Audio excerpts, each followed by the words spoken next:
Om Swastiastu. Halo anak-anak, apa kabar?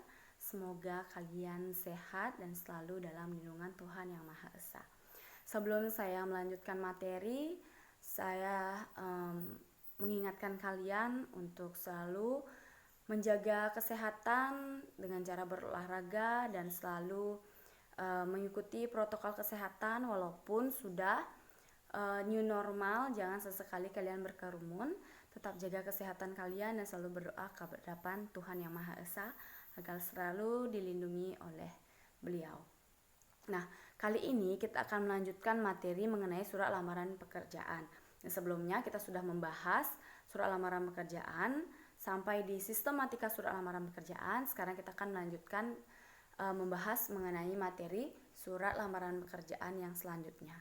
Nah, sekarang kita akan membahas jenis surat lamaran pekerjaan. Nah, jenis surat lamaran pekerjaan itu ada dua. Yang pertama, surat lamaran kerja yang digabungkan dengan riwayat hidup atau CV. Maksudnya, jadi surat lamaran itu langsung disatukan dengan riwayat hidup atau CV. Jadi CV-nya itu tidak di lampiran yang lain, melainkan menjadi satu dengan surat lamaran pekerjaan.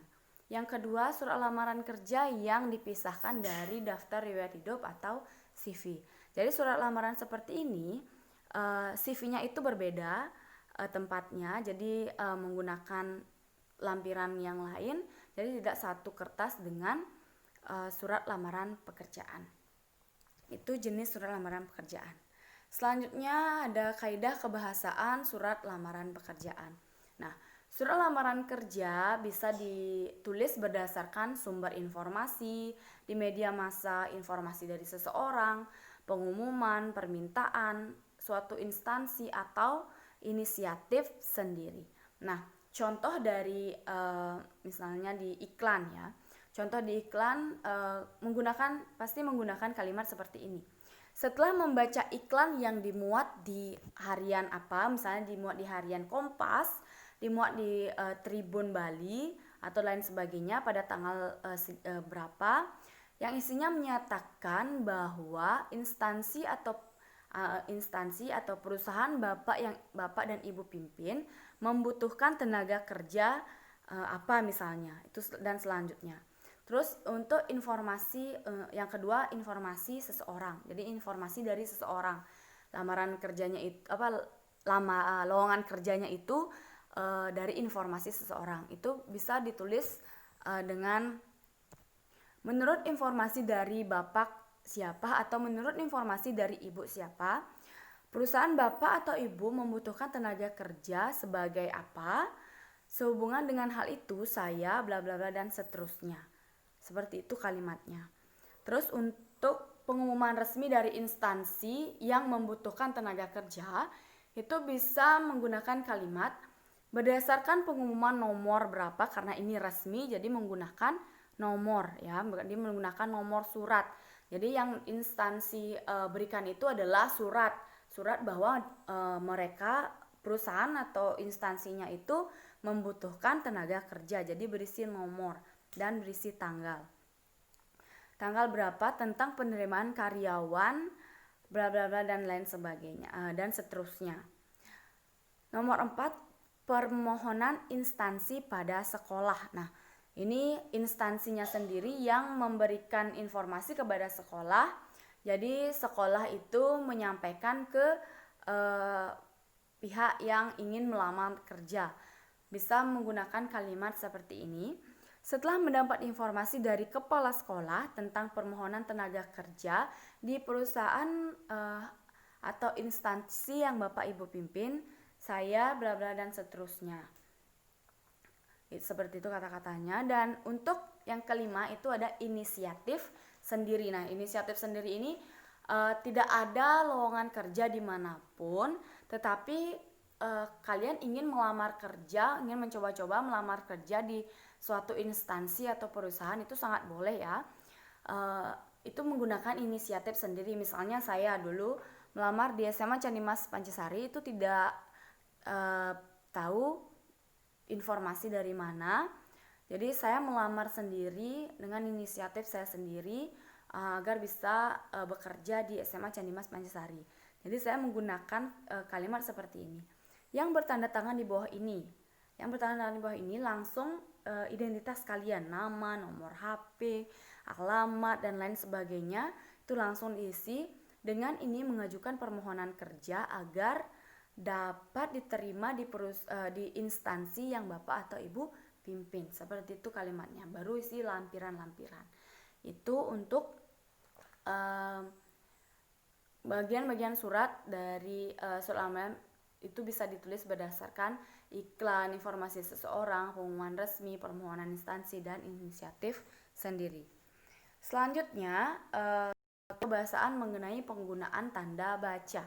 Nah, yang pertama itu tanda titik. Tanda titik tidak digunakan pada akhir penulisan tanggal surat. Misalnya 17 Agustus 2020, tidak berisi titik. Langsung 17 Agustus 2020 seperti itu saja, tidak berisi titik di akhir tanggal itu. Nah, tetapi tanda titik ini digunakan pada akhir kalimat seperti Irwan meminta kopi pagi tadi, titik. Itu digunakan tanda titik pada akhir kalimat. Yang kedua, tanda koma. Tanda koma ini digunakan untuk memisahkan antara induk kalimat dan anak kalimat. Misalnya, kalau diundang saya akan datang. Nah, kalau diundang koma saya akan datang. Dan tanda koma ini juga berada pada kata atau klausa oleh karena itu, dengan demikian, oleh sebab itu, dan lain sebagainya. Dan tanda koma ini juga digunakan pada pemisah antara tempat dan tanggal, ya, tempat dan tanggal, baik itu tempat dan tanggal lahir, tempat dan tanggal pembuatan surat dan lain sebagainya. Misalnya Buleleng, 17 Agustus 2020. Nah, untuk tanda titik 2 itu digunakan pada kata yang memerlukan penjelasan. Misalnya Ketua titik 2 Made Darmawan Yasa, Wakil Ketua titik 2 misalnya siapa, Novia Widyasari gitu misalnya.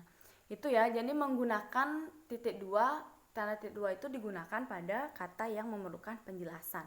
Tetapi tanda titik 2 itu tidak digunakan pada kata yang dipakai jika menggunakan perincian seperti saya memerlukan sapu, lapel, dan ember. Itu tidak digunakan pada kata yang memerlukan perincian atau pada kata yang jika ada perinciannya. Yang terakhir itu ada tanda titik koma. Nah, tanda titik koma ini digunakan pada akhir, tanda titik koma ini digunakan pada akhir perincian yang berupa klausa. Jadi tanda titik koma ini digunakan pada akhir perincian yang berupa klausa, misalnya fotokopi KTP, fotokopi ijazah, fotokopi KK dan lain sebagainya. Terus tanda titik koma ini juga digunakan pada memisahkan bagian-bagian perincian dalam kalimat. Jadi memisahkan bagian-bagian perincian pada kalimat. Misalnya, saya membeli buku, pensil, dan penggaris. Itu kan satu rincian, ya, buku, pensil, penggaris itu satu rincian. Terus baru tanda titik koma, pisang, apel, mangga, dan jeruk. Itu kan macam-macam buah-buahan. Yang tadi alat tulis. Itu perinciannya. Jadi menggunakan tanda titik koma. Selanjutnya, kaidah penulisan pada masing-masing sistematika surat lamaran pekerjaan. Jadi surat lamaran kaidah penulisan pada masing-masing sistematika itu yang pertama tempat dan tanggal pembuatan surat. Nah, tempat dan tanggal pembuatan surat ini ditempatkan pada pojok kanan atas, ya, dan tanda titik tidak digunakan pada akhir tanggal. Jadi contohnya Pancasari, 20 Agustus 2020 tidak berisi tanda titik dan ditempatkan pada pojok kanan atas. Yang kedua, lampiran dan perihal atau hal. Jadi Kata lampiran itu tidak boleh disingkat menjadi lam ya. Tidak boleh disingkat menjadi lam, tapi langsung lampiran. Misalnya, hal permohonan kerja lampiran 5 lembar jika lampirannya itu ada 5 lembar. Misalnya 1 fotokopi ijazah, 2 CV, 3 fotokopi KTP, 4 fotokopi KK, 5 fotokopi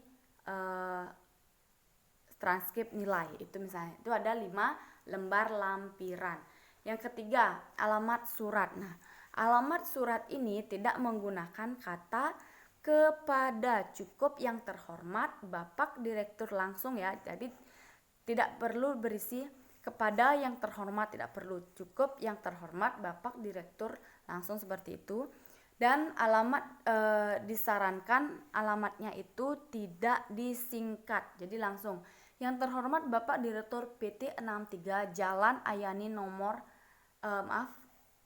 No 14A. Jadi tidak boleh disingkat. Mohon maaf itu saya salah contohnya. Jadi yang harusnya adalah yang terhormat Bapak Direktur PT 63 Jalan Ayani nomor, langsung tulis nomor 14A gitu ya. Yang keempat, salam pembuka. Nah, salam pembuka ini ditulis dengan hormat, dengan D-nya huruf kapital, hanya itu, tidak huruf kapital, dan berisi tanda koma di akhir kata.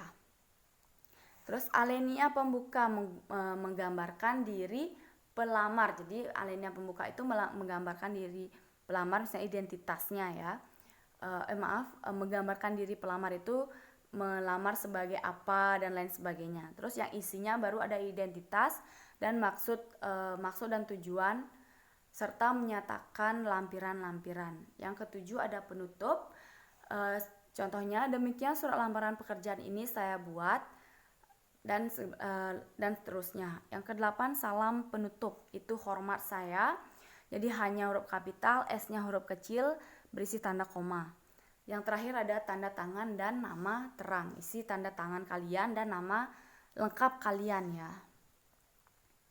Terus menulis surat lamaran pekerjaan itu untuk tulisannya, surat lamaran boleh ditulis tangan dan boleh diketik ya, tergantung instansi yang membutuhkan.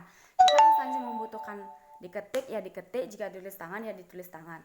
Dan bentuk dan kertasnya harus dengan bentuk yang baik dan sesuai dengan sistem penulisan surat resmi ya. Untuk kertasnya yang diketik bisa menggunakan HVS dan yang ditulis tangan menggunakan double folio.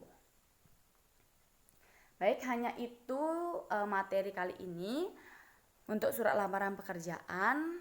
Terima kasih sudah mendengarkan. Selamat belajar.